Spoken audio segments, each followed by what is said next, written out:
Jeff, as usual, great to see you. It is so good to be here, Dave. Good to see you guys, too. All right.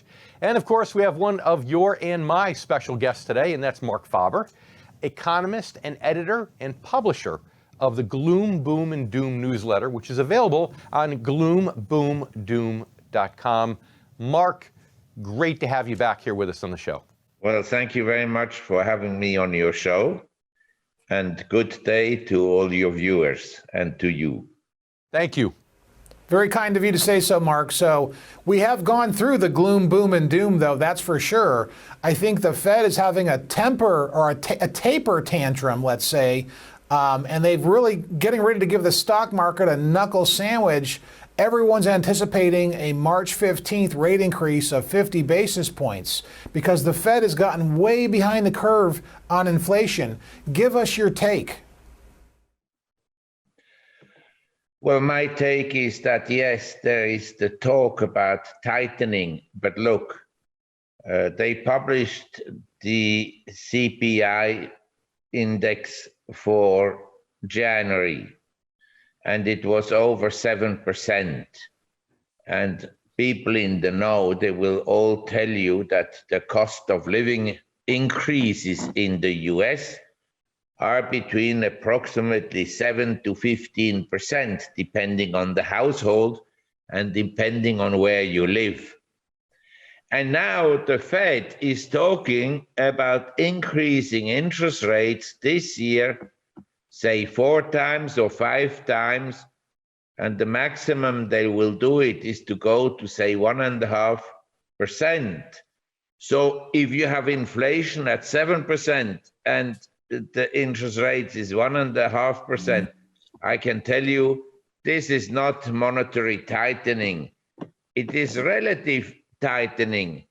But as they talk about inflation every day, the Fed members, of course, academics that don't go and shop like ordinary people do, they continue to buy assets. In other words, to expand the central bank's balance sheet is inflationary. And not just in the US, globally they do that. Sure. Especially this genius Lagarde at the ECB in Europe. I think the Fed has mismanaged the situation entirely. The last time, though, they did a 50 basis point move was in 1999 before the big dot-com collapse. And so they couldn't get ahead of asset price inflation, obviously. But today inflation is the worst it's been since 1982. It's probably more than 15% because the CPI doesn't include things like healthcare, energy, or food expenses. So it's completely contrived. And so you and I know the numbers are much higher.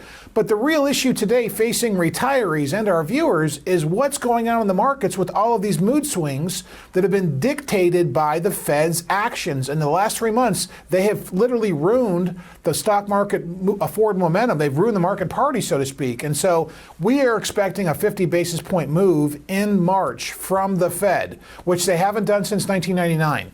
Give me your idea on what that move should be. Is 50 basis points correct, or should they make it higher or lower? I want to answer the question this way. If you have inflation at the current rate, and the last time it happened, as you correctly pointed out, in 1982, the Fed fund rate in 82 was at 15%, 15. And the Fed nowadays, they are wokes. This is the culture of wokeism. They're not central bankers, they're money printers, apprentices. Yeah, I tell you, interest rates, in my view, should be minimum 7%. Well, sure. All of that money printing, benefits all of the emerging markets like China because we buy things that they import to our country, and so that's pretty much we're globalizing the Fed in that sense. But you're right about that. But it doesn't change the fact that we're in a rising rate environment, and it's very scary for people who are retired or retiring at this time. And so, what insight or advice would you have for our viewers in that regard in this kind of environment, Marc? What would you tell them? I want to tell them what I do because I'm also an elderly gentleman. I may look very young, but I'm also over 70. And I still work, but in theory, I could be a retiree. So I look at the world this way: the more the government is planning, and we have in the world nowadays, the leftists, these are people who are on the left. All these people, they want government interventions. They don't want to take any personal responsibilities. They want the government to give you this, they want the government to give you that. If the government says you have to get vaccinated, they all say, oh, wonderful, we'll do that.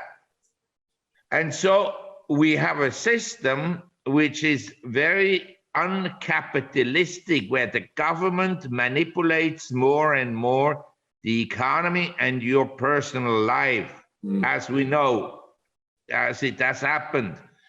And in this environment, I want to tell you, it's very difficult to plan anything, because the government, if they could tell small shop owners and independent businessmen, you must shut down your business, you can't go out anymore, and so forth, they can do anything with you. Yeah. There's no resistance to speak of except the truckers.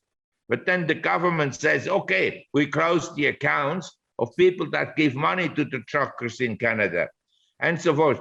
So in this environment, planning is very difficult.